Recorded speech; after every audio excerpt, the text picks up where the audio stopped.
Éric de Paris a posé la question suivante. Les films européens sont toujours très minoritaires sur les écrans par rapport aux productions américaines.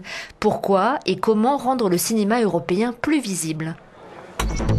Oui, c'est vrai que le cinéma américain fait 70% du marché en Europe. C'est un fait, c'est aussi la puissance commerciale, c'est le star system et je pense que c'est aussi la qualité d'un certain type de cinéma. Il ne faut pas le nier. Mais le cinéma européen n'est pas non plus absent des salles. Je pense au réseau Europa Cinéma que je représente.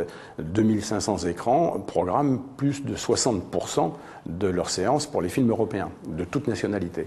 Et donc cette diversité-là, aujourd'hui, elle existe en Europe. Les films européens, ils sont nombreux, on en produit plus de 1000 par an, donc c'est quelque chose quand même qui est énorme et qui mérite quand même d'être vu par les spectateurs de l'ensemble de notre continent.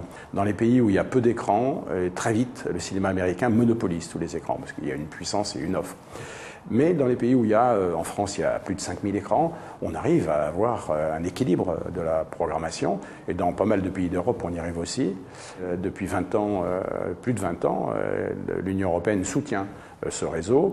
Aujourd'hui, il le soutient aussi pour qu'on puisse innover la numérisation des salles, ensuite l'univers digital dans lequel on est.